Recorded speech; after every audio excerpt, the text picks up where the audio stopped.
Hello everyone, welcome back again. Hope you all are doing well and preparing well for your examination. So today we are going to complete the remaining part of the chapter that is forecasting. तो आज हम लोग forecasting के आगे का जो chapter है वो आगे जो भी रिमेनिंग पार्ट है उसको हम लोग कंप्लीट करने वाले हैं। जैसा कि आपको पता है कि जो हमारा लास्ट क्लास था उसमें हम लोगों ने सारे टॉपिक्स को डिस्कस किए थे। हमारा जो लास्ट टॉपिक था वहाँ पे ये था ट्रैकिंग सिग्नल और इन सब के बारे में, और जो एरर क्या होता है, फोरकास्टिंग एरर क्या होता है, वो सारी चीज़ें हम लोगों ने डिटेल में 1 बाय 1 सबके बारे में देखा था। और कैसे कैलकुलेट करते हैं, सबका फॉर्मूला क्या होता है, उस पर बेस्ड कुछ क्वेश्चंस अभी हम लोग और देखेंगे, कैसे कैसे क्वेश्चंस पूछे जाते हैं उन सबको देखेंगे। बट इन डेप्थ में उसका मीनिंग क्या होता है, उसका एक्चुअल में मतलब क्या होता है, क्यों कैलकुलेट करते हैं, वो सारी चीज़ें हम लोगों ने एक एक करके देखा था। ओके, तो आई होप उसमें किसी को भी कोई प्रॉब्लम नहीं आया होगा। और हम लोगों ने वहाँ पर देखा भी था कि आपका रिस्पॉन्सिवनेस क्या होता है, स्टेबिलिटी क्या होता है, उसको भी हम लोगों ने देखा था, और उसका जो मीनिंग होता है उसको भी हम लोगों ने समझा था। तो नेक्स्ट हम लोग इसमें मूव करेंगे आगे। ओके, तो हमारा नेक्स्ट टॉपिक है, जैसा कि हम लोग बात कर रहे थे, जैसा कि मैंने आपको बताया कि ये जो हमारा काउजल एंड इकोनोमेट्री है जो भी हम लोग डिस्कस कर रहे थे, तो इसके बाद हमारा रिग्रेशन एंड कोरिलेशन है। तो हम लोग नेक्स्ट टॉपिक जो डिस्कस करने वाले हैं दैट इज़ काउजल और इकोनोमेट्री, इसको हम लोग देखने वाले हैं। तो यहाँ पे हम लोग बात करेंगे काउजल एंड इकोनोमेट्री। थोड़ा सा ये कई सारे लोगों के लिए एकदम से हो सकता है न्यू भी हो, या कई लोग ऐसे भी हो सकते हैं कि जो अगर कहीं पढ़े भी होंगे तो उनको इनके बारे में थोड़ा सा समझ ना आया हो कि एक्चुअल में इसमें हम लोग डिस्कस क्या करने वाले हैं। ठीक है, बहुत सारे लोग इस टॉपिक को स्किप करके चले जाते हैं क्योंकि उनको समझ नहीं आता है कि एक्चुअल में इसमें करना क्या है। ठीक है, इसका थ्योरी क्या बोल रहा है, क्या यहाँ पे करना है, कुछ समझ नहीं आता है। तो एक्चुअल में अगर इसको थोड़ा सा आप डीप में जाओगे तो इसमें समझने लायक इतना कुछ है नहीं, बहुत इजीली आपको समझ में आ जाएगा। पर थोड़ा सा क्या है कि हर जगह ये मिलता नहीं है इसके बारे में, या थोड़ा सा डेप्थ में लिखा नहीं होता है, इसलिए लोगों को समझ नहीं आता है। चलो हम लोग इसको एकदम से सिंप्लीफाइड वे में हम लोग देखते हैं कि काउजल एंड इकोनोमेट्री मेथड में बेसिकली करते क्या है। तो काउजल एंड इकोनोमेट्री मेथड में यहाँ पे बेसिकली क्या है कि हम लोग दो चीज़ों में रिलेशन डेवलप करना चाहते हैं। जैसा कि आपको पता है कि हम लोग बात कर रहे हैं फोरकास्टिंग की, और ये जो टॉपिक है दैट इज़ फोरकास्टिंग का टॉपिक है, तो ऑब्वियसली कहीं ना कहीं इसमें फोरकास्टिंग तो जुड़ा ही होगा, कहीं ना कहीं इसमें फोरकास्टिंग जरूर जुड़ा होगा। फोरकास्टिंग जुड़ा होने का मतलब क्या है, और फोरकास्टिंग हम लोग बेसिकली करते किसकी हैं, किसी प्रोडक्ट की या सर्विसेज की फोरकास्टिंग करते हैं, ऑब्वियस सी बात है। तो अब हम लोग क्या है कि जो फोरकास्टिंग है और ये जो मेथड है इसमें हम लोग दो चीज़ों में रिलेशन डेवलप करना चाहते हैं। बेसिकली दो चीज़ों में हम लोग बेसिकली रिलेशन डेवलप करना चाहते हैं। एक जो है आपका डिपेंडेंट वेरिएबल है, और दूसरा क्या है, एक आपका इंडिपेंडेंट वेरिएबल है। एक आपका क्या है, डिपेंडेंट वेरिएबल है, और दूसरा क्या है आपका इंडिपेंडेंट वेरिएबल है। तो डिपेंडेंट वेरिएबल क्या है, डिपेंडेंट मीन्स क्या है कि आपका जो फोरकास्टिंग है या पर्टिकुलर प्रोडक्ट की डिमांड आप बोल सकते हो, ठीक है, जिसकी आपकी फोरकास्टिंग करनी है, तो ऑब्वियसली किसी न किसी चीज़ पे डिपेंडेंट होगा। ठीक है, तो वो जो चीज़ जिस पे डिपेंडेंट है उसके और इसके बीच में हम लोग एक रिलेशन डेवलप करना चाहते हैं। ऑब्वियसली वो पर्टिकुलर चीज़ इस पे डिपेंडेंट नहीं है, डिमांड या फोरकास्ट इस पर्टिकुलर प्रोडक्ट के डिमांड और फोरकास्ट पे ये डिपेंडेंट नहीं है, बट ये डिपेंडेंट है। दैट मीन्स क्या है, अगर ये वेरी कर रहा है तो ये चेंज होगा, बट इसके चेंज होने से इसका कोई फर्क नहीं पड़ने वाला, इसमें कोई आप रिलेशन नहीं बता सकते। जैसे कि मैं एक एग्जांपल लेता हूँ, आपको कई बार इसमें थोड़ा सा समझ नहीं आया होगा कि एक्चुअल में मैं बोलना क्या चाह रहा हूँ एक्चुअल में। तो अगर मैं बात करूँ कि अगर मैं बात करूँ कि रेफ्रिजरेटर की बात करूँ या टीवी की बात करूँ, टीवी, ठीक है, तो लेट अस सपोज कि आपकी मार्केट में टीवी या मोबाइल फ़ोन या कुछ भी आप ले सकते हो, XYZ कोई भी प्रोडक्ट आप ले सकते हो। तो वो जो प्रोडक्ट है उसकी जो डिमांड है क्या है, पॉपुलेशन। अगर मैं बात करूँ यहाँ पे जो इंडिपेंडेंट वेरिएबल ले रहा हूँ, पॉपुलेशन ले रहा हूँ, तो अगर पॉपुलेशन बढ़ेगा तो इनकी डिमांड क्या होगी, बढ़ेगी। एक रिलेशन डेवलप होगा कि नहीं, अगर पॉपुलेशन बढ़ेगा तो इसकी डिमांड क्या है, बढ़ेगी। बट इसकी डिमांड के बढ़ने या घटने में पॉपुलेशन का कोई रोल नहीं है। आप इस साइड आप रिलेशन नहीं बता सकते। ठीक है, समझ में आ गया। इस साइड रिवर्स साइड में आप रिलेशन नहीं इस्टेब्लिश कर सकते, बट इस साइड में आप रिलेशन इस्टेब्लिश कर सकते हो। दैट मीन्स क्या है, पॉपुलेशन बढ़ रहा है तो आप उसके हिसाब से आप इसकी फोरकास्टिंग कर सकते हो कि हाँ इसका जो प्रोडक्ट का डिमांड है किस हिसाब से बढ़ेगा। बट अगर आपका प्रोडक्ट का डिमांड बढ़ या घट रहा है तो उस पर आप पॉपुलेशन को डिपेंडेंट नहीं बता सकते। ठीक है। उसके हिसाब से आपको आप पॉपुलेशन को नहीं बोल सकते कि पॉपुलेशन कम या ज़्यादा हो रहा है। ठीक है, समझ में आ गया। तो यही है कि लेट अस सपोज कि आपका यहाँ पे हम लोग मान रहे हैं कि y क्या है, डिपेंडेंट वेरिएबल है, and let us suppose x आपका इंडिपेंडेंट वेरिएबल है।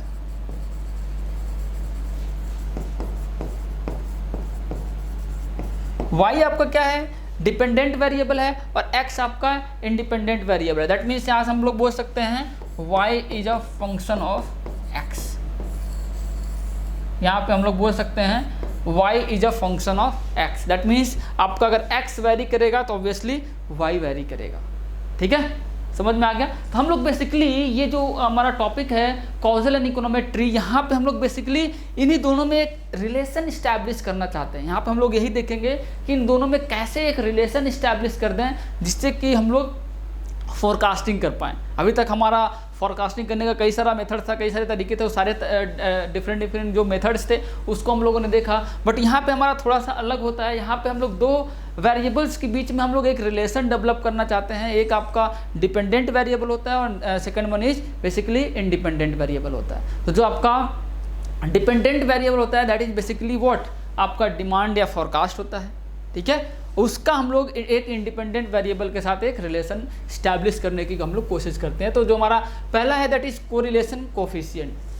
ठीक है, यहाँ पे क्या है, नेक्स्ट है आपका कोरिलेशन कोफिशिएंट। जो आपका correlation coefficient let us suppose कि यहाँ पे आपने एक कर्व यहाँ पे ड्रॉ किया, ये इस एक्सिस पे आप लेट अस सपोज आप इस एक्सिस पे y को रिप्रेजेंट कर रहे हो और इस पे आप x को रिप्रेजेंट कर रहे हो। ठीक है, और आपने कुछ ऐसा देखा, इन दोनों में जो रिलेशन आया कुछ ऐसा आया।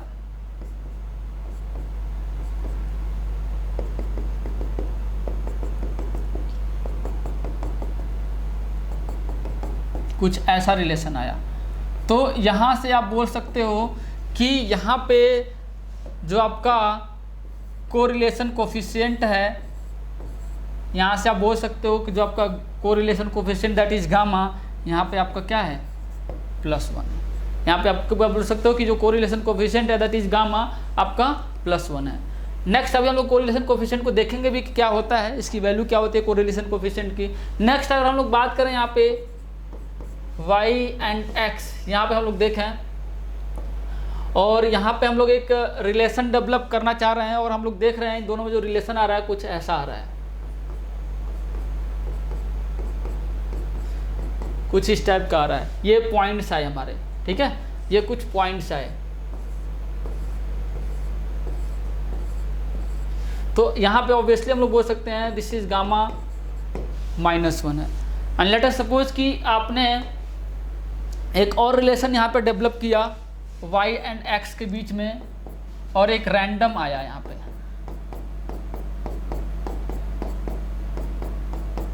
तो यहाँ पे आप सिंपली बोल सकते हैं यहाँ पे जो आपका गामा होगा दिस इज बेसिकली 0। यहाँ पे जो आपका गामा होगा this is basically what, 0। Next अगर हम लोग यहाँ पे रिलेशन देखें बेसिकली जो आपका कोरिलेशन कोफिशिएंट की वैल्यू क्या होती है, तो यहाँ पे जो आपका कोरिलेशन कोफिशिएंट की जो वैल्यू होती है जी आपकी क्या हो गई, गामा की वैल्यू है। मैंने यहाँ पे डायरेक्टली आपको दिखा दिया है।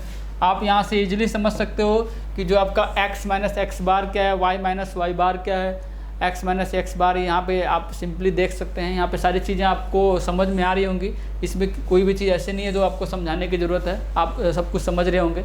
और x और y बेसिकली क्या है, x बार एंड y बार जो है ये क्या है बेसिकली मीन वैल्यूज़ हैं। x एंड y का मीन है, बेसिकली मीन कैलकुलेट कर दिया गया, ठीक है। x एंड y का mean values of x and y, okay.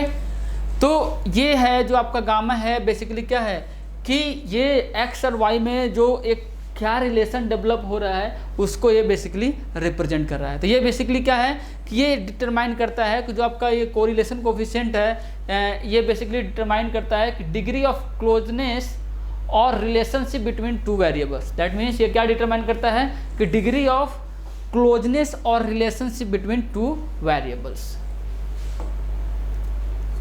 Next हम लोग यहाँ पे बात करने वाले हैं लीनियर रिग्रेशन एनालिसिस। तो आपको आई होप आपको जो कोरिलेशन कोफिशिएंट है उसका मतलब समझ में आ गया होगा, इसमें कोई दिक्कत नहीं आएगी। कोरिलेशन कोफिशिएंट का मतलब सिंपली बस इतना ही है कि दो इंडिपेंडेंट वेरिएबल्स के बीच में एक रिलेशन डेवलप करना with the help of correlation coefficient, और उसमें जो आपका एक इंडिपेंडेंट वेरिएबल होगा, एक डिपेंडेंट वेरिएबल होगा। जो आपका डिपेंडेंट वेरिएबल है उसको आप लोग सिंपली बोल सकते हैं कि डिमांड या फॉरकास्ट है, ठीक है। और जो आपका एक इंडिपेंडेंट वेरिएबल है, जो आपका डिपेंडेंट वेरिएबल वो आपका डिपेंड करेगा किस पे, जो आपका इंडिपेंडेंट वेरिएबल है। दैट मीन्स अगर हम लोग बात कर रहे हैं, यहाँ पे मैंने आपको बताया है दैट इज वाई जो कि आपका डिपेंडेंट वेरिएबल है, that is basically function of x जो कि आपका इंडिपेंडेंट वेरिएबल है, ठीक है। और मैंने यहाँ पे एग्जांपल लेके बताया आपको कि वाई को अगर हम लोग डिमांड या फोरकास्ट बोल रहे हैं तो एक्स जो है उस पर्टिकुलर जो प्रोडक्ट है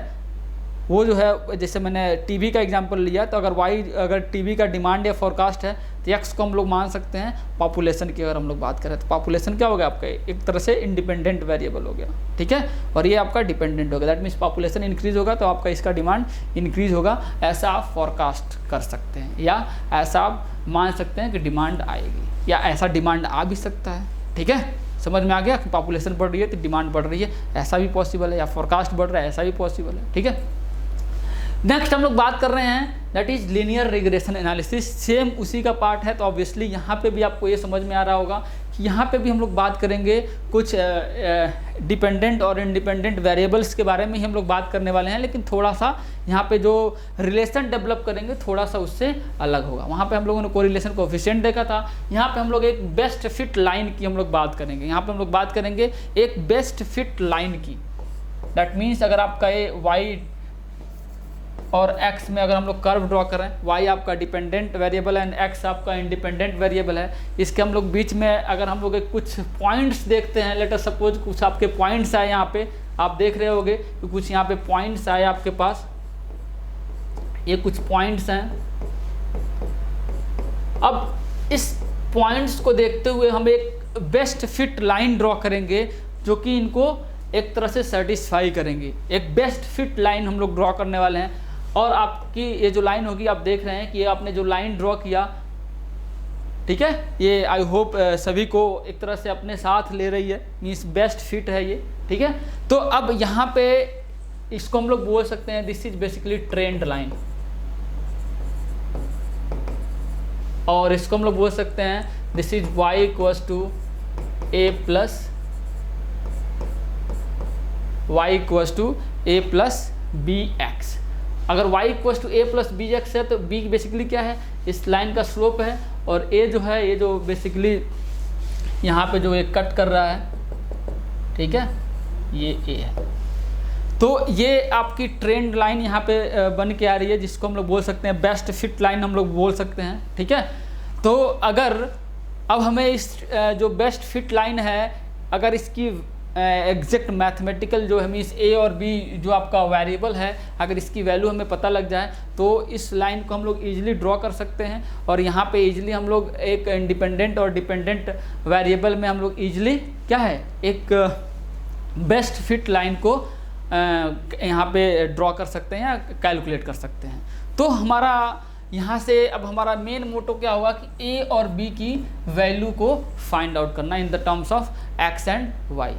ओके, अगर हमारा ये मकसद कामयाब हो गया तो ईजिली हम लोग इस ट्रेंड लाइन को ड्रॉ कर पाएंगे, और डिपेंडेंट और इंडिपेंडेंट वेरिएबल्स के बीच में एक हम लोग रिलेशन डेवलप कर पाएंगे, जिससे कि हम लोग कोई भी क्वेश्चंस आएगा तो उस क्वेश्चंस को सॉल्व कर पाएंगे। तो हमारा मेन मकसद है, अब हमारा मतलब ये है कि हम लोग regression analysis, linear regression analysis में बेसिकली होने क्या वाला है, इसका थ्योरी पार्ट है वो हमें समझ में आ गया है।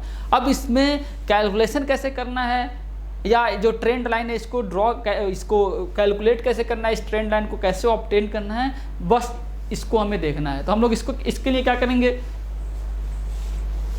ये आपकी let us suppose equation number 1 है। अब हम लोग क्या करेंगे कि इन दोनों साइड में सिग्मा ले लेंगे, दोनों साइड में सिग्मा लेंगे। दैट मीन्स क्या हो जाएगा, सिग्मा वाई सिग्मा ए प्लस सिग्मा बी एक्स, ऐसा हो गया। अब ऐसे केस में क्या हो जाएगा, ये sigma Y this is equals to A sigma 1 plus B sigma X. तो यहाँ से आ जाएगा आपका sigma Y, this is equals to A, ये सिग्मा 1 का मतलब क्या हो जाएगा n plus B sigma X. ये हो जाएगा आपका इक्वेशन नंबर 2। ये इक्वेशन 1, ये हो गया आपका equation number 2, that is sigma y equals to a n plus B sigma x. I hope यहाँ तक किसी को दिक्कत नहीं है। अब हमारा क्या है कि हम लोग हमारा जो इक्वेशन 1 है इसमें x से मल्टीप्लाई कर दें, that means equation 1 multiply by x। तो हमारा यहाँ से क्या आ जाएगा, मल्टीप्लाई कर देंगे तो क्या हो जाएगा, ये x Y this is equals to a x plus b x square. यहाँ से अगर हम मल्टीप्लाई करते हैं तो आप देख सकते हैं कि ये आ जाएगा। अब मल्टीप्लाई करने के बाद अब क्या करेंगे, इसका अगेन सिग्मा लेंगे, दोनों साइड यहाँ पे समेसन लेंगे। समेसन लेंगे तो क्या आ जाएगा, यहाँ से आप समेसन लेके देख लीजिए क्या आ जाएगा, ये sigma x y is equals to A sigma x plus B sigma x square. ये आपका इक्वेशन 3 हो जाएगा। ओके, यहाँ से ये आपका इक्वेशन नंबर 3 हो जाएगा, that is summation x y is equals to A sigma x plus B sigma x square. अब आप क्या करेंगे, इक्वेशन जो 3 है यहाँ से आप क्या करेंगे, इक्वेशन 3 को आप मल्टीप्लाई करिए दैट इज n से, और जो आपका सेकेंड इक्वेशन है, equation second multiply by sigma X. तो हम लोग यहाँ पे बढ़ते हैं अगले पेज पे, और अगले पेज पे हम लोग क्या करेंगे, जो आपका इक्वेशन 3 है इसमें n से मल्टीप्लाई करेंगे तो ये आ जाएगा आपका n sigma x Y, n sigma x Y this is equals to, आप देखिए A N sigma X, A N sigma x plus B N sigma x square plus B N sigma x square, ये हो जाएगा। ये आपका हो गया equation 3 को जो आप n से मल्टीप्लाई कर रहे हो। अब इक्वेशन 2 को आपको सिग्मा एक्स से मल्टीप्लाई करना है तो ये क्या हो जाएगा आपका, sigma x sigma y, sigma x sigma Y this is equals to a N sigma x plus B sigma x का स्क्वायर, सिग्मा एक्स का स्क्वायर हो जाएगा। तो ये क्या हो जाएगा, plus B sigma x square. यहाँ से आप देख लीजिए, यहाँ तक आपको कोई डाउट है तो आप बताइए। आई होप यहाँ तक किसी को कोई डाउट नहीं है। चलिए हम लोग यहाँ पे इसको सॉल्व करते हैं। अब इसको हमें क्या करना है, सब्सट्रैक्ट करना है। सब्सट्रैक्ट करेंगे तो ये कैंसिल आउट हो जाएगा। यहाँ से क्या हो जाएगा आपका n sigma x y minus sigma x sigma Y this is equals to b N sigma x square minus b sigma x का स्क्वायर। तो आप देखिए यहाँ पे इजीली आप b को कॉमन लेके v की वैल्यू को आप कैलकुलेट कर सकते हैं। तो यहाँ से जो आपका b आ जाएगा this is equals to n sigma x y minus sigma x sigma y divided by n sigma x square minus sigma x का होल स्क्वायर। अब आप इसको b की वैल्यू को आप किसी भी इक्वेशन में प्लेस करेंगे तो ऑब्वियसली आप a की वैल्यू को आप पा जाएंगे। b की वैल्यू को जो आपके पास जो इक्वेशंस हैं यहाँ पे 2 और 3 किसी में भी आप b की वैल्यू को प्लेस करेंगे तो जो आपकी a की जो वैल्यू आ जाएगी this is equals to sigma y minus b sigma x divided by n। यहाँ से जो आपकी a की जो वैल्यू आ जाएगी that is equals to sigma y minus b sigma x divided by n।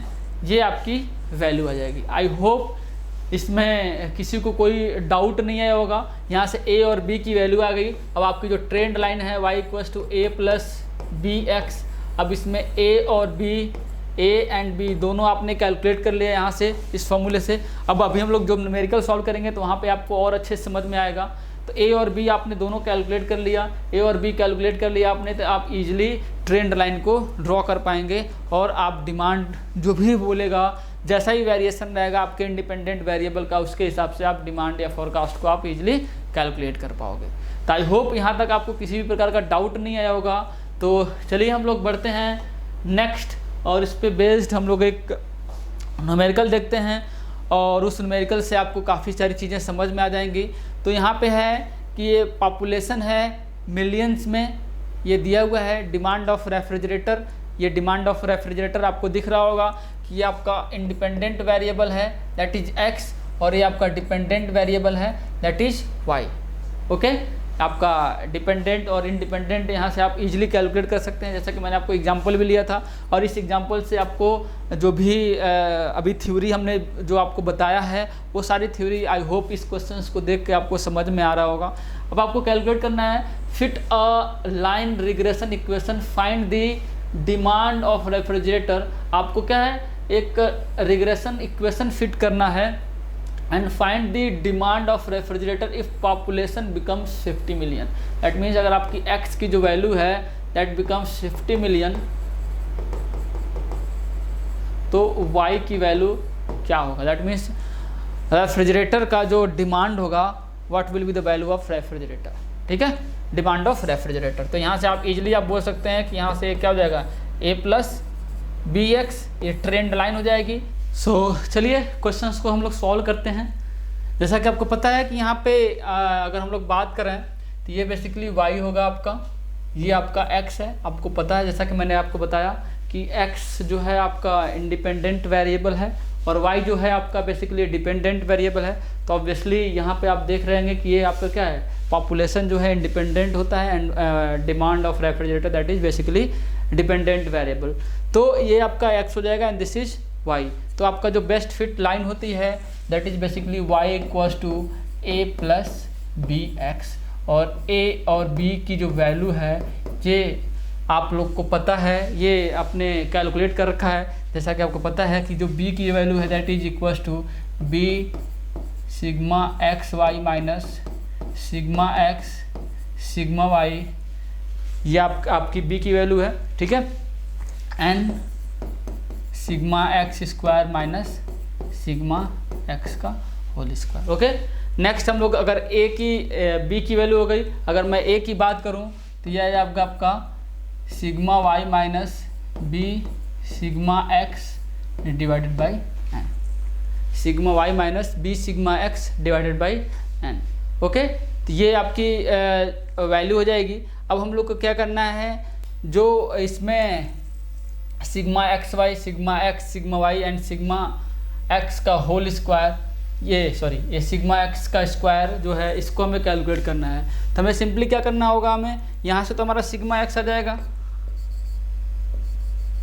यहाँ से सिग्मा एक्स आ जाएगा, यहाँ से आपका सिंपली सिग्मा वाई आ जाएगा।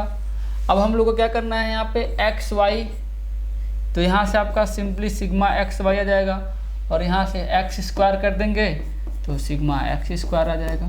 तो ये सारी वैल्यू हम लोग यहाँ से 1 बाई 1 कैलकुलेट करते हैं और इसमें फिल करते जाते हैं। तो मैं यहाँ पे जो वैल्यू है मैं सीधे यहाँ से देख के लिख देता हूँ और बाकी आप लोग इसको कैलकुलेट करके लिख सकते हैं।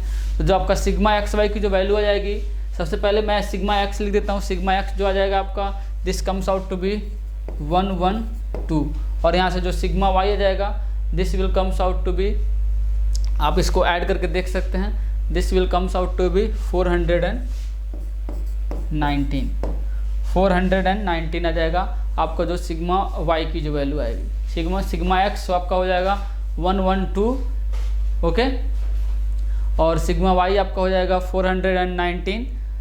जो आपका एक्स वाई की जो वैल्यू आ जाएगी 140, मैं यहाँ से देख के लिख रहा हूँ। ये बेसिकली यहाँ पे एक एरर था, उसको मैंने यहाँ पे कैलकुलेट करेक्ट कर दिया। ये जो आपके क्वेश्चंस में है यहाँ पे ये 12 की जगह बेसिकली 22 है, आप इसको करेक्ट कर लीजिए। तो ये 22 एंड 80 को हम लोग मल्टीप्लाई करेंगे और इन सब का अगर आप समेशन करेंगे तो ये आ जाएगा आपका 10 आपका आ जाएगा 427। ओके, ये आ गया आपका 140, 280, 975, next one is 1760, 2592 and next one is 4680 और इसका जो समेशन आ जाएगा वो आ जाएगा आपका 10427। ओके, 10427। तो ये आप कैलकुलेट कर सकते हैं। ये बेसिकली थोड़ा सा कैलकुलेटिव है, इस टाइप के गेट में क्वेश्चंस नहीं आते हैं, इतना कैलकुलेशन वाला गेट में क्वेश्चन नहीं आता है। ये आपका ईएससी के कन्वेंशनल का क्वेश्चंस ऐसे आते हैं। तो ऑब्वियसली बस ये आपका जो क्वेश्चंस लिया गया है आपके कॉन्सेप्ट बिल्डिंग के लिया गया कि आपका जो अभी हम लोगों ने रिग्रेशन कोरिलेशन में जो भी हमने पढ़ा है उसको आप बेसिकली समझ पाएँ। ठीक है, नेक्स्ट हम लोग बात करेंगे एक्स स्क्वायर की। जो आपका एक्स स्क्वायर आपका एक्स का स्क्वायर 5 का 25 हो जाएगा, 7 का 25 हो जाएगा, सॉरी 49 हो जाएगा,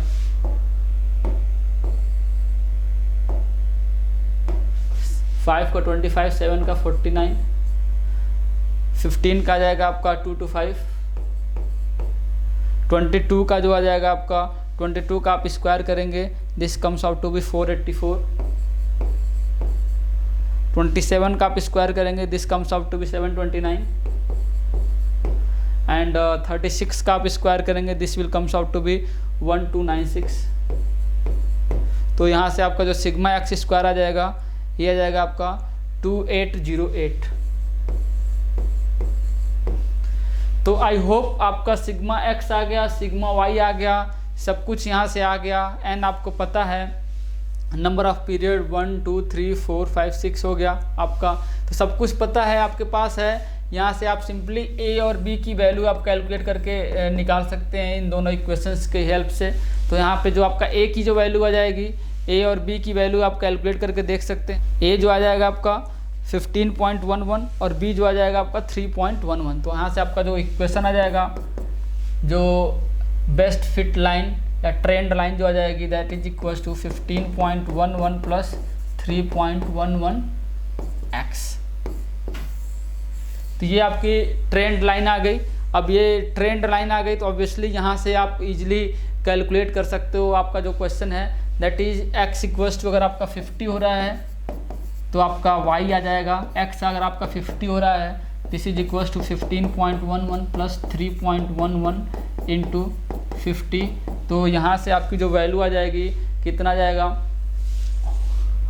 170.61, 170.61 ये आपका थाउजेंड्स में आ जाएगा। ये आपका फाइनल इक्वेशन आ जाएगा और इसके हिसाब से जो आपकी ये जो वैल्यू आ जाएगी ये फाइनल आंसर हो जाएगा आपका, दैट इज 170.61 थाउजेंड। इतना आपका डिमांड हो जाएगा। तो आपको समझ में आ गया होगा बेसिकली हमारा कहने का मतलब ये था और इस क्वेश्चंस को सॉल्व करने का मतलब ये था और इतने सारे कैलकुलेशन करने का इनडायरेक्टली मतलब ये था कि आपको एग्जैक्टली क्या होता है वो समझ में आया कि जो हम लोग अभी जो पढ़े हैं रिग्रेशन एंड कोरिलेशन, ये जो हमारा कॉन्सेप्ट है लीनियर रिग्रेशन एनालिसिस, इसको आप समझ पाएँ कि एक्चुअल में हम लोग बेसिकली यहाँ पे क्या पढ़ते हैं, एक कोरिलेशन कैसे दिखाते हैं, वो हमारा इक्वेशन जो बन के आता है यहाँ से जो फाइनल में रिजल्ट्स निकल के आते हैं उसको हम लोग क्वेश्चंस में कैसे यूज़ करते हैं, इस चीज़ को आपको समझाने की ज़रूरत थी। तो आई होप ये आपको समझ में आ गया होगा। नेक्स्ट हम लोग बढ़ते हैं। Okay, so before moving the next topic, एक छोटा सा करेक्शन है जो लास्ट हम लोग न्यूमेरिकल कर रहे थे उसमें छोटा सा करेक्शन है। ये जो हम लोगों ने लिखा है 419, ये बेसिकली 419 नहीं आएगा, 439 आएगा। ठीक है, यहाँ पे छोटा सा करेक्शन आप कर लीजिएगा। इसका समेशन आप करेंगे तो ये आएगा आपका 439। ओके, चलिए हम लोग देखते हैं next topic. So the next topic that is least square method. So अभी हम लोग नेक्स्ट टॉपिक देखने वाले हैं that is least square method.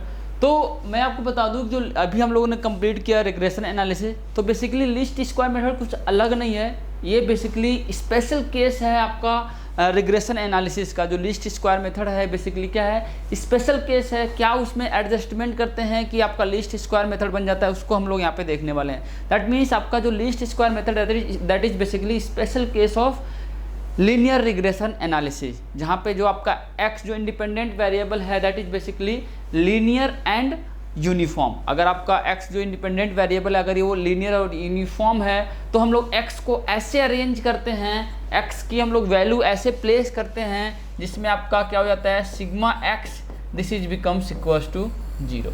Sigma x, अभी हम लोग इस पे बेस्ड क्वेश्चन देखेंगे तो वहाँ से आपको समझ में आएगा कि सिग्मा x आपका क्या हो जाता है, 0 हो जाता है। तो अगर आपका जो लीनियर रिग्रेशन एनालिसिस है वहाँ पे हम लोग सिग्मा x को 0 प्लेस करते हैं तो आपका बन के आता है लीस्ट स्क्वायर मेथड। तो अगर आपका सिग्मा x 0 हो जाता है लीनियर रिग्रेशन एनालिसिस में तो उस केस को हम लोग बोलते हैं लीस्ट स्क्वायर मेथड, और कुछ भी नहीं है। तो ऑब्वियसली अगर आप देखेंगे तो अगर आपका सिग्मा x 0 हो जाएगा तो आपकी जो a और b की जो वैल्यू है, a और b की जो वैल्यू आपने कैलकुलेट किया है for the equation y equals to a plus b x में, जो लीनियर रिग्रेशन एनालिसिस के लिए जो आप कर्व फिट कर रहे थे तो वहाँ पे a और b जो आपका वेरिएबल था उसकी जो वैल्यू आप कैलकुलेट कर रहे थे, तो यहाँ पे जो आपका a की जो वैल्यू हो जाएगी, अगर आपका सिग्मा x 0 हो जाएगा तो a की जो वैल्यू हो जाएगी this is equals to sigma y upon n, ये जो हो जाएगा सिग्मा y अपॉन n, और जो b हो जाएगा, जो b की वैल्यू हो जाएगी this is equals to sigma x y upon sigma x square. Okay, तो ये जो a और b की वैल्यू है ये आपकी मॉडिफाई हो जाएगी। जो आपका पहले था उसमें आप इजीली सिग्मा x को 0 प्लेस करेंगे तो आपकी इजीली ये जो a और b की वैल्यू हो जाएगी। This is called basically least square method. इसको हम लोग कैसे करेंगे, इस ऐसे जो भी क्वेश्चन आएगा उसको हम लोग कैसे फाइंड आउट करेंगे कि इसको हम लोग लीस्ट स्क्वायर मेथड से कर रहे हैं कि ना करें, अभी हम लोग एग्जांपल से देखेंगे।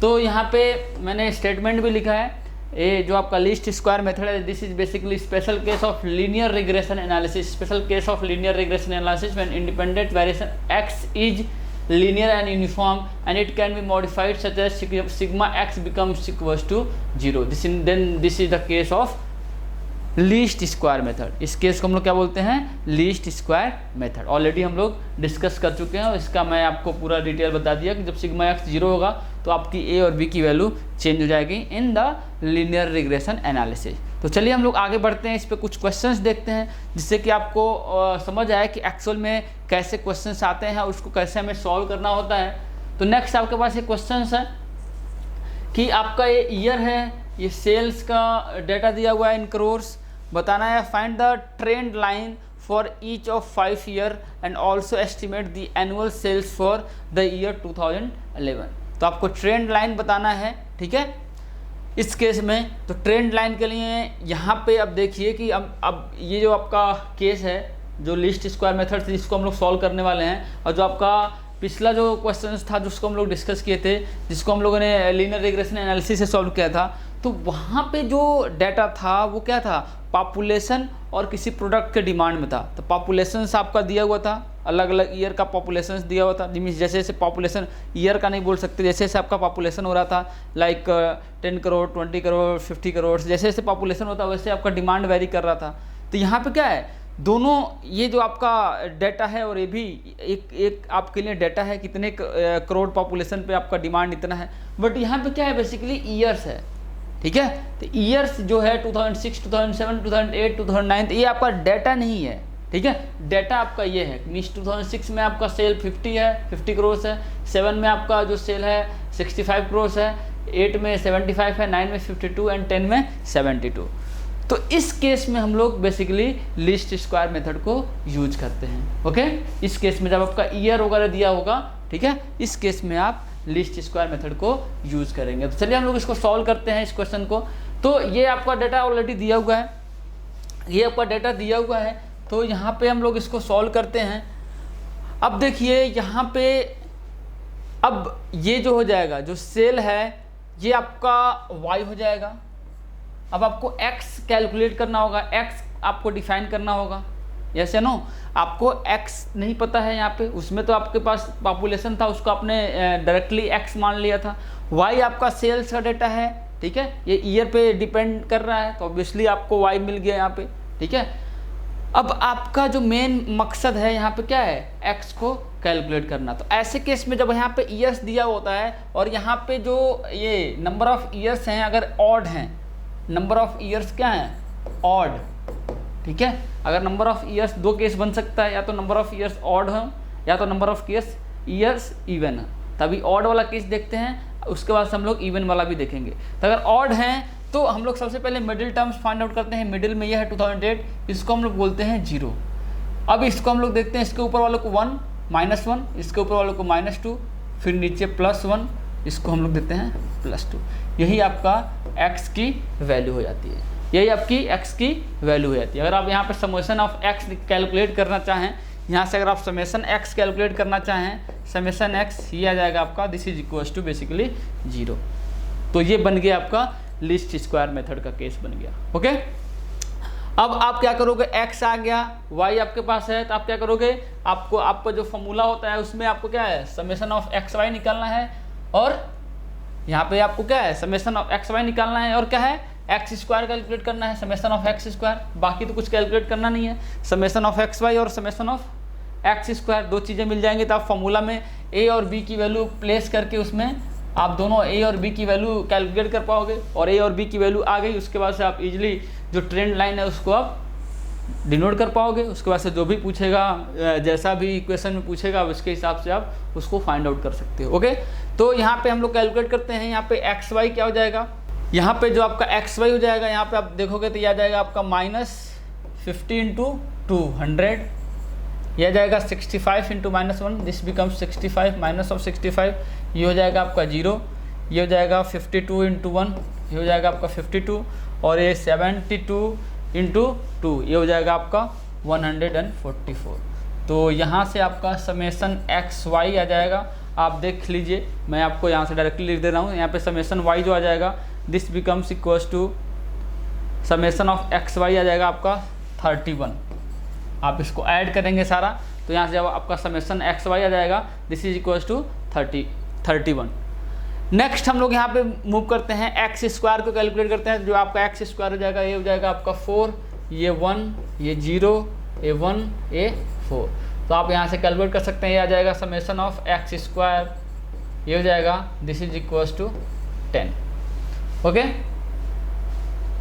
ये हो जाएगा आपका 10, ओके। तो अब हम लोग इजीली a और b की वैल्यू फाइंड आउट कर सकते हैं। जो a होता है वो क्या हो जाएगा आपका सिग्मा y/n। सिग्मा y कितना है, सिग्मा y को आप कैलकुलेट कर लीजिए यहाँ से। जो आपका सिग्मा y आ जाएगा, इसको आप ऐड करेंगे तो सिग्मा y की जो वैल्यू आ जाएगी आपका 314। आप ऐड करके देख सकते हैं। तो 314 डिवाइडेड बाई जो आपका n है कितना है, 5 है। तो आपका यहाँ से आ जाएगा, ये a की वैल्यू आ जाएगी 114 डिवाइडेड बाई 5। तो यहाँ से आपका जो वैल्यू आ जाएगा, a की जो वैल्यू आ जाएगी, this is equals to 62.8। a की वैल्यू आ जाएगी। जो b की जो वैल्यू आ जाएगी, यहाँ से आप b की वैल्यू के लिए आप क्या करोगे, that is sigma x y divided by sigma x square. Sigma x y आपको पता है, दिस इज इक्वल्स टू 31, और sigma x square this is equals to 10। तो ये आ जाएगा आपका 3.1। तो यहाँ से आपकी ट्रेंड लाइन आ जाएगी, that is y equals to a plus b x. तो ये हो जाएगा आपका 62.8 प्लस b आ जाएगा आपका 3.1 इंटू एक्स। ये आ जाएगी आपकी ट्रेंड लाइन। तो आपकी ट्रेंड लाइन आ गई। तो आपसे जो भी क्वेश्चन पूछ रहा है, क्वेश्चन में आपसे क्या पूछ रहा है आप देखिए, also estimate the annual sales for the year 2011। 2011 के लिए आपको एनुअल सेल कैलकुलेट करना है। तो 2011 जो आपकी एक्स की जो वैल्यू आ जाएगी, दिस इज आपका +2 है, तो +3 हो जाएगी। 2011 के लिए क्या हो जाएगा आपका +3 हो जाएगा। तो +3 आप इसमें प्लेस कर दीजिए। तो y equals to 62.8 plus 3.1 into 3। तो यहाँ से जो आपकी वैल्यू आ जाएगी इसको आप कैलकुलेट करेंगे तो ये जो वैल्यू आ जाएगी 72.1 करोड़।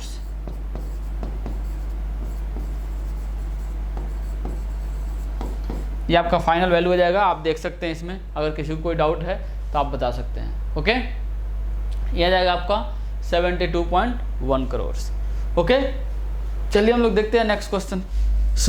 ओके, तो हम लोग यहाँ पे देखेंगे next question based on least square method, that is the sales of a company is given below, forecast the demand for next 2 year using least square method.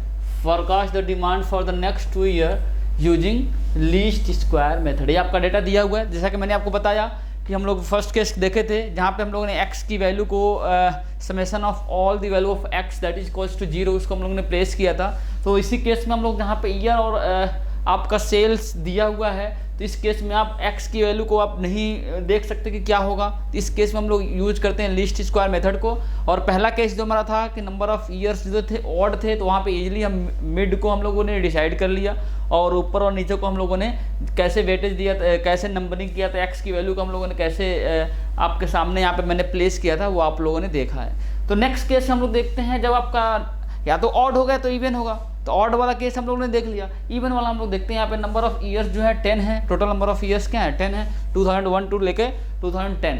तो यहाँ पे अगर आप देखिए तो ये 4 and 5, ये सॉरी 5 and 6, इसके नीचे 4 हैं, इसके ऊपर 4 हैं, ये दोनों क्या हैं मिडिल में हैं। ओके, ये दोनों क्या है मिडिल में है। आपको इजीली पता है कि आपका ये वाला जो है y तो पता है, आपको x पता करना है, तभी आप सारी चीज़ें कैलकुलेट कर सकते हो। दैट मीन्स आप एक लाइन फिट कर सकते हो, that is y equals to a plus b x. और यहाँ पर अगर a और b की वैल्यू आपने कैलकुलेट कर लिया इस लाइन के हिसाब से, तो यहाँ पे आप इजीली एक रिग्रेशन लाइन फिट कर लोगे। उसके बाद से आप इजीली कैलकुलेट कर पाओगे कि 2011 और 2012 में आपका कितना सेल रहेगा। ओके, समझ में आ गया। तो चलिए हम लोग इस क्वेश्चन को सॉल्व करते हैं। तो इसके लिए ऑलरेडी मैंने यहाँ पे टेबल ड्रॉ कर रखा है, जो गिवन डेटा है यहाँ पे है, और यहाँ पे हम लोग जो गिवन नहीं है उसको हम लोग यहाँ पे कैलकुलेट करने वाले हैं। तो आपको पता है कि b और a की जो वैल्यू होती है ये होता है आपका sigma x y upon sigma x square, और ये होता है आपका सिग्मा वाई बाई एन। इसकी वैल्यू होती है सिग्मा a और b की वैल्यू होती है जो उस लाइन के हिसाब से। तो आपको सिंपली क्या है x तो कैलकुलेट करना होगा, तभी आप एक्स स्क्वायर निकाल पाओगे। और चलिए हम लोग यहाँ पे देखते हैं। तो मैं यहाँ पे x की जो वैल्यू है दो डिफरेंट फॉर्म में मैं यहाँ पे आपके सामने प्लेस कर रहा हूँ। x की जो वैल्यू है दो डिफरेंट फॉर्म में यहाँ पे प्लेस कर रहा हूँ। सबसे पहले तो यहाँ पे y ये है, आपको समझ में आ रहा होगा कि y आपको पता है, तो यहाँ पे सिग्मा y आप इजीली कैलकुलेट कर पाओगे कि सिग्मा y क्या है।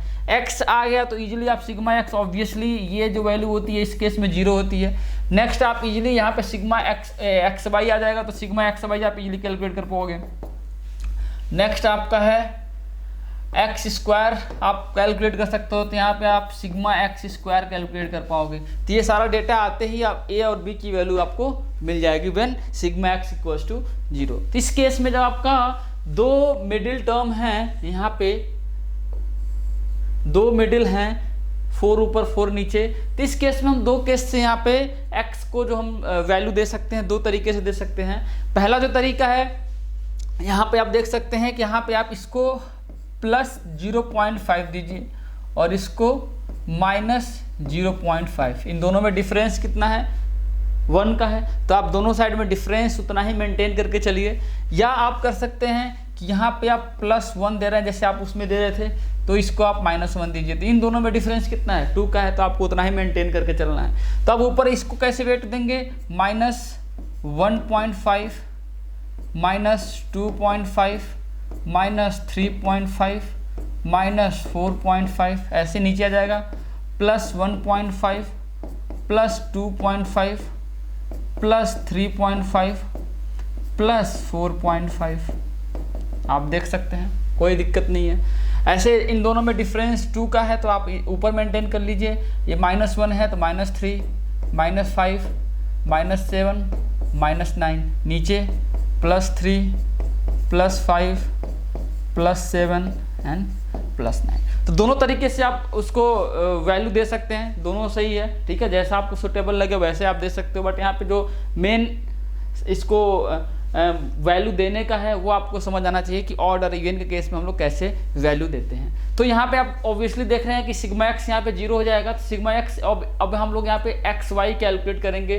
तो एक्स वाई आप क्या लेके कैलकुलेट करते हैं आप देख लीजिए। हम लोग यहाँ पे ओके, तो इन दोनों में से आप कोई सा भी लेके आप कैलकुलेट कर सकते हो, चाहे ये वाला सीक्वेंस लेके कैलकुलेट कर सकते हो, चाहे एक्स की वैल्यू लेके कैलकुलेट कर सकते हो, दोनों से आंसर आपका सेम आने वाला है। तो मैं ये वाला लेके कैलकुलेट कर रहा हूँ जो आपके सामने है, जो होल डिजिट में है, -1 -3 -5 -7 -9, इसको लेके हम लोग कैलकुलेट कर रहे हैं। तो 3 × -9 आपका हो जाएगा -270। नेक्स्ट आ जाएगा आपका -7 × 33, इसको हम लोग देखेंगे तो -7 × 33 कितना हो जाएगा, -231। इसका डेटा मैं देख के लिख दे रहा हूँ, ऑब्वियसली आप कैलकुलेट कर सकते हैं। 37 × -5, 37 × -5 आ जाएगा आपका -185। नेक्स्ट है -3 × 39, -3 × 39 आ जाएगा आपका 117, माइनस में 117। नेक्स्ट आपका आ जाएगा -42, ठीक है, ये साफ साफ आ जाएगा -42। नेक्स्ट आपका ये +46 आ जाएगा। 3 × 48, 3 × 48 आ जाएगा आपका 144। 5 × 50, 250 आ जाएगा, ठीक है। नेक्स्ट 55 × 7, 55 × 7 ये आ जाएगा आपका 385। एंड नेक्स्ट 9 × 58 ये आ जाएगा आपका 522। ओके, तो ये डेटा आ गया आपके सामने। नेक्स्ट हम लोग यहाँ पे एक्स स्क्वायर को देख लेते हैं, आपका एक्स स्क्वायर क्या होगा, ठीक है। एक्स स्क्वायर हमने एक्स वाई कैलकुलेट कर लिया। एक्स ऑब्वियसली आपका सिग्मा एक्स 0 है, यहाँ से सिग्मा वाई इजीली कैलकुलेट कर सकते हैं, तो हमें एक्स स्क्वायर ही पता होना चाहिए। तो एक्स स्क्वायर क्या हो जाएगा आपका यहाँ पे, ये सबसे पहले 9 है, 81 हो जाएगा, 7 49 हो जाएगा, 5 25 हो जाएगा, 3 9 हो जाएगा, 1 1 हो जाएगा, 1 1 हो जाएगा, 3 9 हो जाएगा, 5 25 हो जाएगा, 7 49 हो जाएगा, 9 81 हो जाएगा। तो आप इसको ऐड कर सकते हैं, ठीक है, ये पूरा का पूरा आप इसको ऐड करके देख लीजिए। सिग्मा वाई जो आ जाएगा आप इसको ऐड करके देख लीजिए, जो आपका सिग्मा वाई आ जाएगा दैट इज इक्वल्स टू 438। जो सिग्मा वाई आ जाएगा 438 आप ऐड करके देख सकते हैं। मैं सीधा डेटा देख के लिख दे रहा हूँ। सिग्मा एक्स वाई आ जाएगा आपका 502 आ जाएगा, 502। नेक्स्ट आपका ये सिग्मा एक्स स्क्वायर ये कितना आ जाएगा आप देख सकते हैं 330। ओके, तो ये सारा डेटा है, आप सिंपल कैलकुलेशन है, आप इजीली आपको कैलकुलेट आउट है, आप इजीली इसको कर सकते हैं। नेक्स्ट हम लोग ए और बी की वैल्यू हम लोग यहाँ पे इजीली प्लेस कर सकते हैं। तो आपका जो बी आ जाएगा that is sigma x y that is equals to 502 upon sigma x square this is equals to 330। तो 502 डिवाइडेड बाई 330 ये आ जाएगा आपका 1.521, ये आ जाएगा आपका 1.521। नेक्स्ट हमारा जो ए की वैल्यू है this is equals to sigma y आपका है 438 सॉरी। एन की जो वैल्यू है 10 है। तो यहाँ से जो आपकी वैल्यू आ जाएगी ए की जो वैल्यू आ जाएगी this is equals to obviously 43.8 हो जाएगा, ठीक है। तो आई होप यहाँ तक किसी को कोई डाउट नहीं होगा। अब यहाँ से हम लोग इजीली फॉर्मूला जो है जो बेस्ट फिट लाइन है उसको हम लोग लिख सकते हैं। तो यहाँ से जो आपका बेस्ट फिट लाइन हो जाएगा y equals to a 43.8 plus b x 1.521 into x, ये आ जाएगा। अब आप इजीली यहाँ से कैलकुलेट कर सकते हो y 2011 एंड y 2012। तो 11 के लिए जो आपकी वैल्यू आ जाएगी 11 के लिए जो आपकी x की जो वैल्यू आ जाएगी 11 के लिए that is equals two plus 11 और ऑब्वियसली 12 के लिए आ जाएगा x की वैल्यू प्लस 13। आप x की वैल्यू 11 एंड देन 13 रख के 2011 और 2012 की जो सेल्स है उसको आप कैलकुलेट कर सकते हैं। ओके, तो हम लोग यहाँ पे देख लेते हैं 2011 और 2012 का सेल कितना आएगा। यहाँ से जो 2011 और 2012 का जो सेल आएगा उसको हम लोग देख लेते हैं। यहाँ पे जो 11 का आ जाएगा दैट इज 60.53 करोड़, 60.53 करोड़। जो 2012 जब आप +13 प्लेस करेंगे तो इस केस में जो आपका आंसर आ जाएगा that is equal to 63.573, 63.573। Okay, तो ये आपका आंसर हो जाएगा। आई होप इसमें किसी को कोई डाउट नहीं होगा, सिंपल सा कैलकुलेशन था। बस आपको ये प्रोसीजर समझ में आना चाहिए कि आप x की वैल्यू को कैसे असाइन करोगे, उसके बाद से कुछ भी नहीं है इस क्वेश्चन में। तो चलिए हम लोग देखते हैं next question. So the next question that is on your screen, that is the most commonly use criteria for measuring forecast error is. The most commonly मैंने आपको बताया था कि फोरकास्ट एरर को मेजर करने का कौन सा most commonly criteria means measuring forecast है। इसमें आप देख सकते हैं ये 4 ऑप्शन है, mean absolute deviation, mean absolute percentage error, next one is mean standard error and last one is mean square error. तो मैंने आपको बताया था कि जो सबसे ज़्यादा यूज होता है आपका मीन स्क्वायर एरर होता है।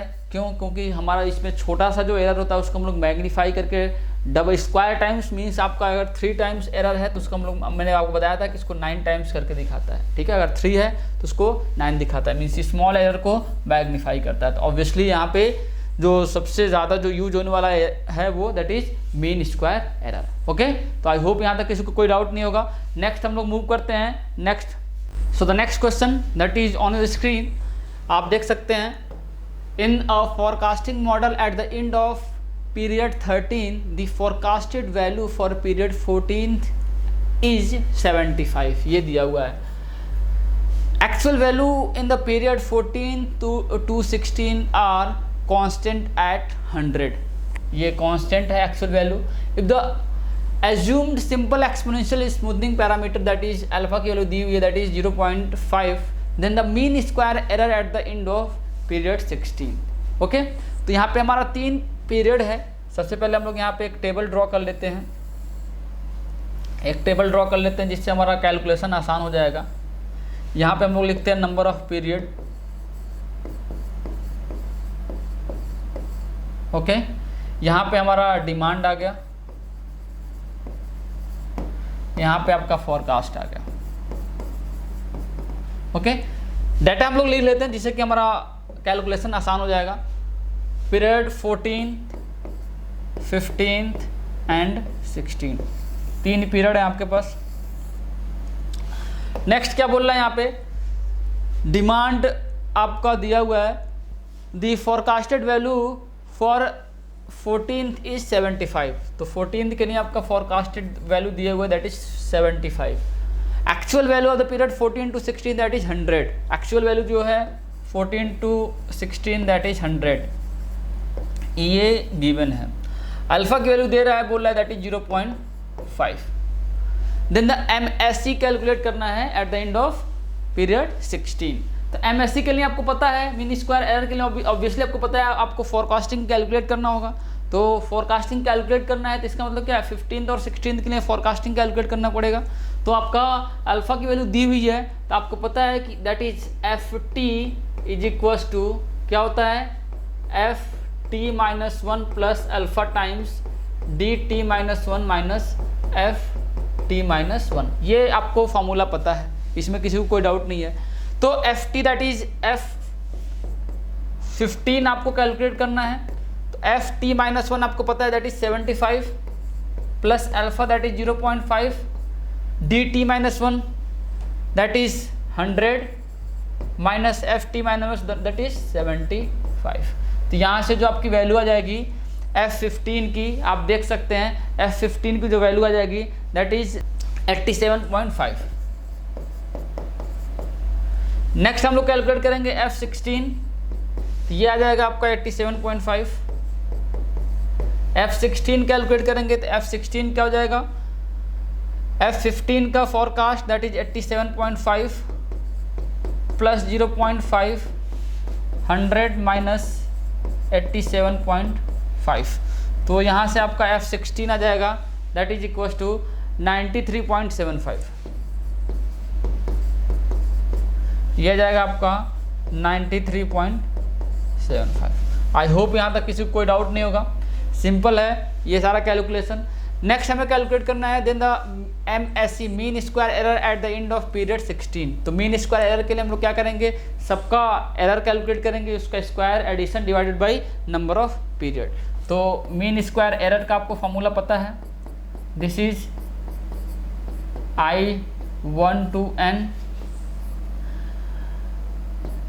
DI माइनस FI इसका square divided by N number of period. तो पहले के लिए आपका यहाँ से आप देख सकते हैं DI माइनस FI क्या हो जाएगा, आप हर एक पीरियड के लिए लिख लीजिए जिससे कि आपको इजी रहेगा यहाँ पे कैलकुलेट करना। तो यहाँ पे आ जाएगा आपका DI माइनस FI 25, यहाँ पे कितना आ जाएगा 100 माइनस 87.5 आप करके देख लीजिए, ये आ जाएगा आपका 12.5। ओके, नेक्स्ट आपका आ जाएगा 100 माइनस 93.75,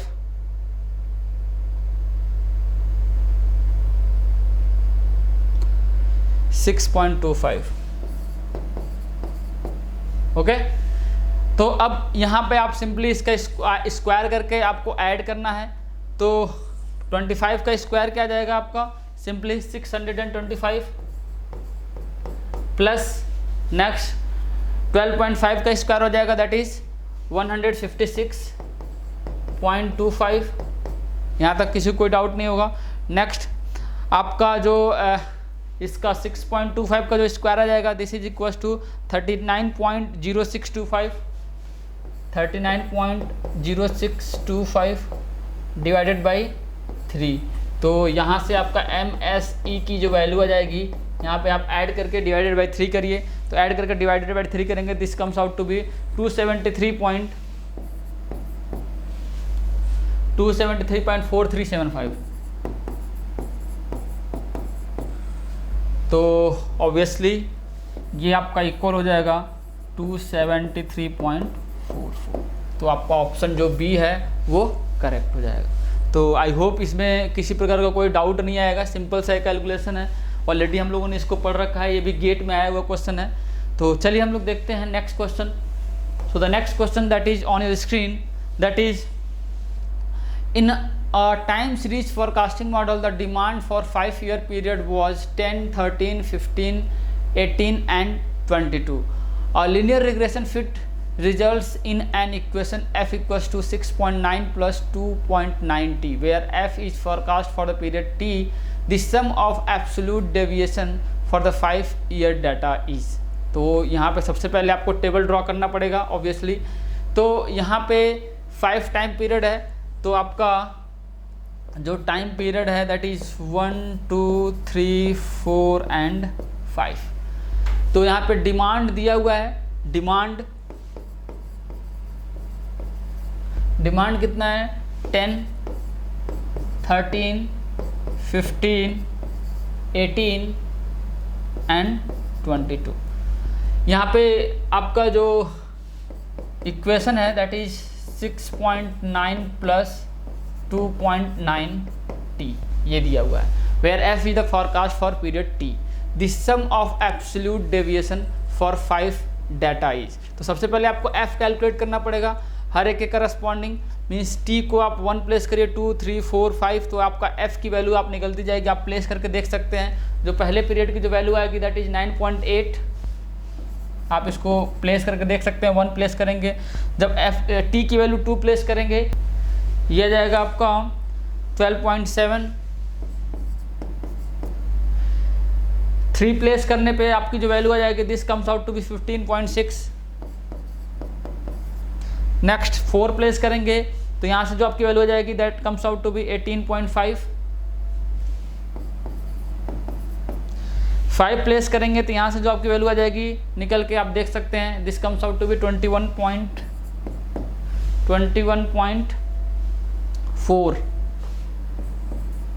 ओके, तो ये सारा फोरकास्ट की वैल्यू आ गई। तो आप यहाँ से easily DI minus FI calculate कर सकते हैं। DI माइनस FI हर एक के लिए इंडिविजुअली कैलकुलेट कर सकते हैं। ओके, तो आपको कैलकुलेट क्या करना है, the sum of absolute deviation for the 5 year. तो डेविएशन का एब्सोल्यूट कैलकुलेट करना है आपको, तो हर एक का आप डेविएशन यहाँ से इजीली कैलकुलेट कर सकते हैं। दैट मीन्स आपको कैलकुलेट करना है sigma DI minus FI, sum of absolute deviation. तो डेविएशन का एब्सोल्यूट वैल्यू कैलकुलेट करना है आपको 5 ईयर का। That means I equals to 1 to 5, ये आपको कैलकुलेट करना है। तो आप DI माइनस FI कैलकुलेट करिए और उन सबका सम कर दीजिए, वही आपका फाइनल आंसर हो जाएगा। तो यहाँ से DI माइनस FI आप कैलकुलेट कर सकते हैं। दैट इज 10 माइनस 9.8, यह आ जाएगा आपका 0.2, 13 माइनस 12.7, 13 माइनस 12.7, यह आ जाएगा 0.3, 15 माइनस 15.6, यह आ जाएगा आपका माइनस 0.6, 18 माइनस 18.5 माइनस 0.5, और ये 22 माइनस 21.4, यह आ जाएगा आपका 0.6। आप मैच करा लीजिए, आई होप किसी को कोई डाउट नहीं आएगा। अब आपको नेक्स्ट में क्या करना है, इसका मॉड लेना है। तो अगर आप मॉड लेंगे, मैं यहाँ पे लिख देता हूँ, अब आप इसका मॉड लेंगे, मॉड जो वैल्यू आ जाएगी यहाँ पे मैं लिख देता हूँ इसको, एक और टेबल बना के मॉड लेंगे तो ऑब्वियसली ये सारा प्लस में चेंज हो जाएगा। 0.2 का 0.2 रहेगा, 0.3 का 0.3, ये 0. माइनस 0.6 है तो प्लस 0.6 हो जाएगा, ये प्लस 0.5, ये आ जाएगा 0.6। इन सबको आप ऐड कर दीजिए। तो ऐड करने के बाद जो वैल्यू आ जाएगा वही आपका फाइनल आंसर हो जाएगा। That is the sum of absolute deviation for the 5 year data. तो इसको आप ऐड करिए, ऐड करेंगे तो ये वैल्यू आ जाएगी, दैट इज 2.2। ये जो वैल्यू आ जाएगी this comes out to be 2.2। तो इसका जो आंसर हो जाएगा दैट इज ए पार्ट, इसका जो आंसर हो जाएगा दैट इज ए पार्ट हो जाएगा। ठीक है, तो आई होप इसमें इतना कुछ टफ नहीं था, सबको समझ में आया होगा। चलिए हम लोग देखते हैं नेक्स्ट क्वेश्चन को। So the next question that is on the screen, a regression model is used to express a variable y a function of another variable x। काफ़ी अच्छा क्वेश्चन है, ये सारे गेट में आए हुए क्वेश्चंस हैं। दिस इम्प्लाइज दैट, ये क्या इम्प्लाइज करता है, दैट मीन्स क्या बोल रहा है कि regression model is used to express the variable y a function of another variable x। ठीक है, तो क्या रिप्रेजेंट करता है आप देख के बताइए। आप देखेंगे दैट मीन्स हम लोग इसको काउजल में पढ़े थे। ठीक है, तो that is correlation causal relationship between X and Y. तो ऑब्वियसली यही हम लोगों ने पढ़ा था, पहला ऑप्शन ही पढ़ते ही आपको समझ में आ जाएगा। दैट मीन्स हम लोगों ने जो आपका एक आपका वेरिएबल, दो वेरिएबल थे बेसिकली, एक डिपेंडेंट था और एक इंडिपेंडेंट था ऑब्वियसली। तो जो आपका डिपेंडेंट वेरिएबल था उसको हम लोग इंडिपेंडेंट वेरिएबल के साथ एक रिलेशन डेवलप कर रहे थे। तो ऑब्वियसली ये क्या हो जाएगा, that is a causal relationship between Y and X. ठीक है, तो आपका जो मैंने बताया आपको कि काफ़ी अच्छे क्वेश्चंस बनते हैं थ्योरी वाले क्वेश्चंस। अगर आपको डाउट रहेगा तो ऑब्वियसली इसको याद करके जाओगे तो इस क्वेश्चन को नहीं कर पाओगे, आप समझ के जाओगे तभी क्वेश्चंस को सॉल्व कर पाओगे। तो इसका ये पार्ट से हो जाएगा। चलिए हम लोग देखते हैं नेक्स्ट क्वेश्चन को।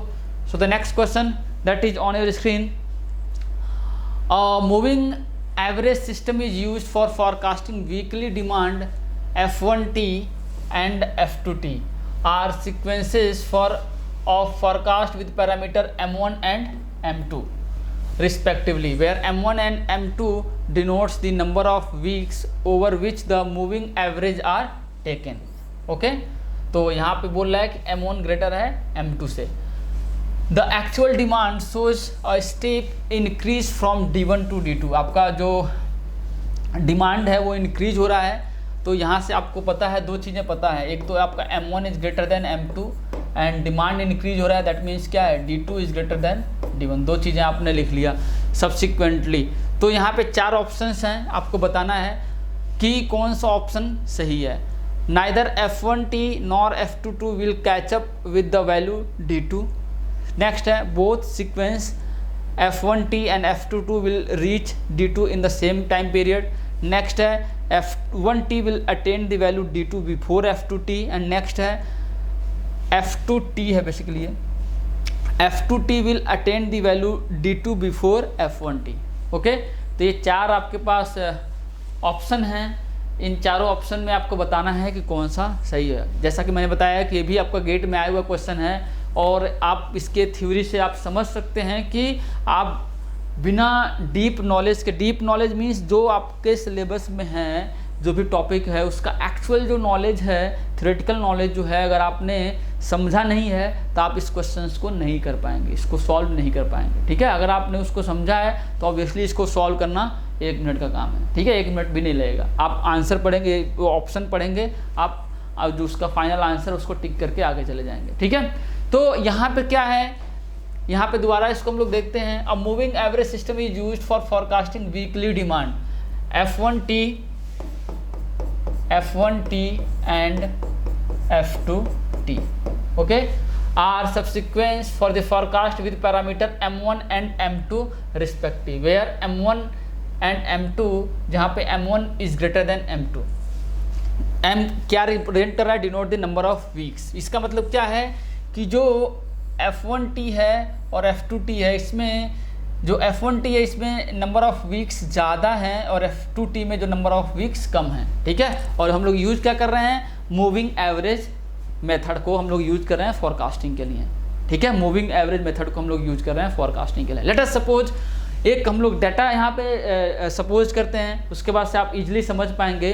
तो लेट अस सपोज ये आपका जो M1 है, ऐसे मैंने एक समझने के लिए आपको यहाँ पे मैंने बना लिया जस्ट फॉर अंडरस्टैंडिंग। M1 क्या है आपका 5 है, सॉरी हाँ M1 5 है और M2 क्या है 4 है, क्योंकि M1 is greater than M2, तो M1 आपका 5 है और M2 4 है। ओके, समझ में आ गया। तो यहाँ से अगर आप 1/M1 करते हैं, चलो इसको अभी रहने देते हैं, कोई दिक्कत नहीं है। ठीक है, अभी इसको रहने देते हैं। अभी इतना बस समझ लो कि M1 और M2 दो अपने एक टाइम को सेलेक्ट कर लिया डाटा के फॉर्म में, जिससे कि हमें समझने में थोड़ा आसानी रहेगा। मूविंग एवरेज मेथड है तो ऑब्वियसली हम लोग क्या करेंगे, जितना नंबर ऑफ वीक होगा divided by that number of weeks, means जो भी आपका हर एक वीक का जो भी आपके पास डाटा है divided by number of weeks. तो मान लो आपके पास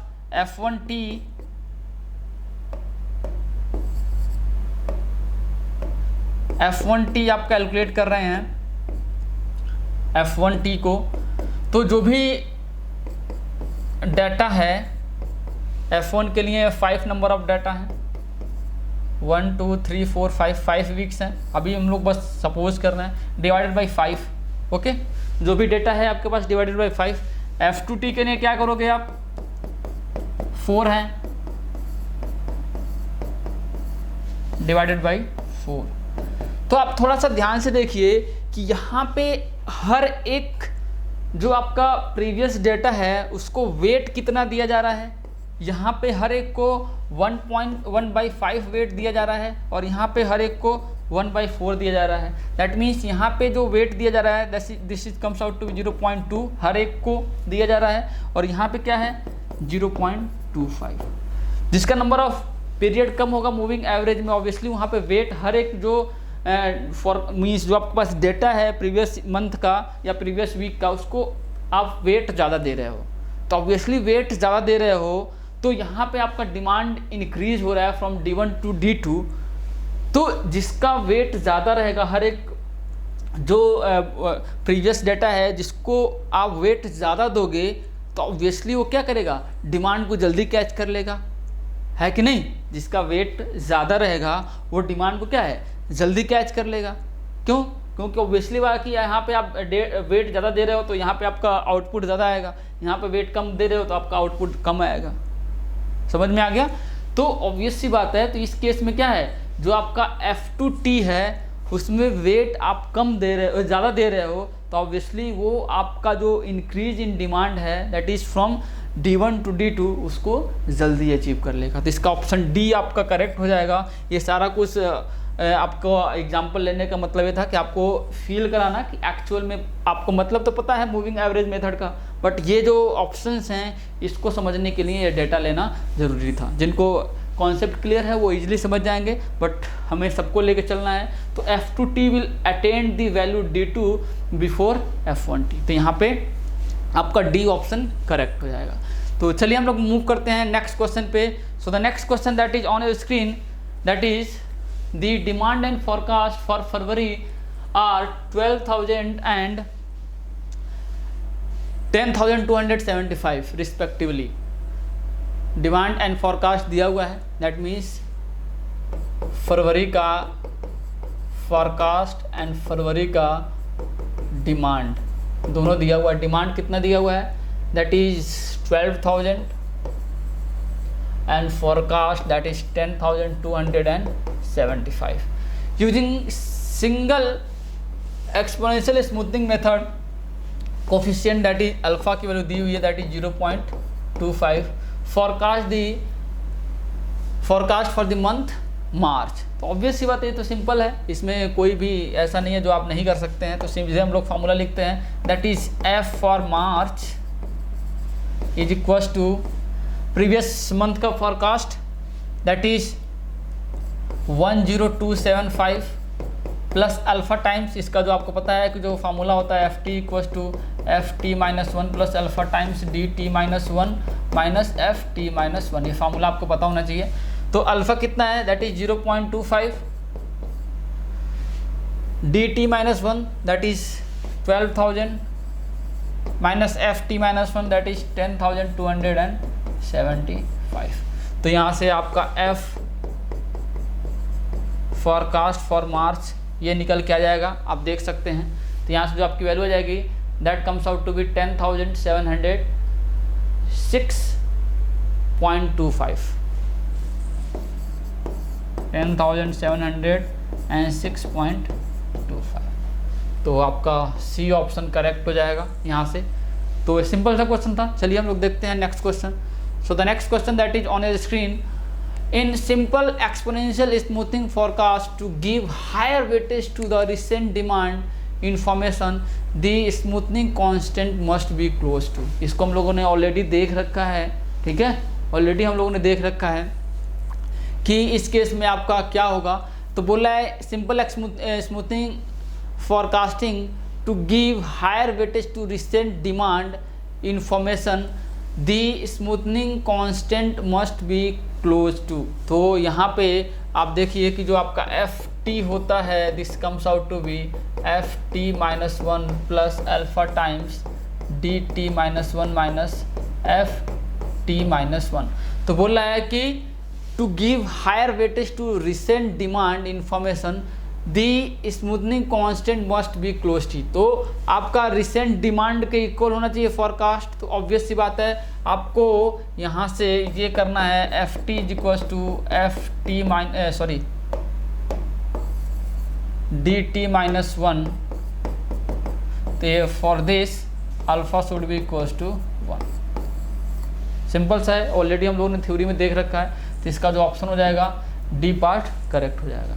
तो आई होप यहाँ तक किसी को कोई डाउट नहीं है। जितने भी क्वेश्चंस गेट में आए हुए थे उसके मैक्सिमम पार्ट को हम लोगों ने, जो भी थोड़ा सा भी टिपिकल था उसको हम लोगों ने कंप्लीट कर लिया है। आप बाकी सारे क्वेश्चंस गेट और ईएससी को आप ईएससी के आप सॉल्व कर सकते हैं। सारे क्वेश्चंस आपसे इजीली सॉल्व हो जाएंगे। इन केस अगर आपको कोई डाउट आता है तो आप सिंपली पूछ सकते हैं। अगर आप यूट्यूब पे देख रहे हैं तो आप कमेंट बॉक्स में आपके पास नंबर है, कॉन्टैक्ट नंबर प्रोवाइड किया गया है, आप वहाँ से पूछ सकते हैं व्हाट्सएप या कॉल के थ्रू। या अगर आप ऐप पे देख रहे हैं तो आपके पास ऑलरेडी टेलीग्राम ग्रुप है, सारे चीज़ें हैं, आप वहाँ से भी देख सकते हैं। जो यूट्यूब पे देख रहे हैं वो लोग भी टेलीग्राम ग्रुप को ज्वाइन कर सकते हैं। टेलीग्राम चैनल का जो लिंक है डिस्क्रिप्शन बॉक्स में है, आप वहाँ से देख के वो सारी चीज़ें जो आपके पास मटेरियल है या जो भी चीज़ें हैं जो ग्रुप में हम लोग शेयर करते हैं वो सारी चीज़ें आपको मिल जाएंगी। और जो भी क्वेश्चन है, जितने भी ये असाइनमेंट्स के जो हम लोगों ने क्वेश्चन गेट के प्रीवियस क्वेश्चंस को हम लोगों ने सॉल्व किया है, इसका मैं पीडीएफ डिस्क्रिप्शन बॉक्स में उसका लिंक मिल जाएगा। और जो ऐप पे देख रहे हैं तो ऑब्वियसली उनको टेलीग्राम ग्रुप पे इसका पीडीएफ मिल जाएगा। तो so I hope this chapter is complete from my side and if you have any question you may ask. So okay, thank you very much, thanks for listening.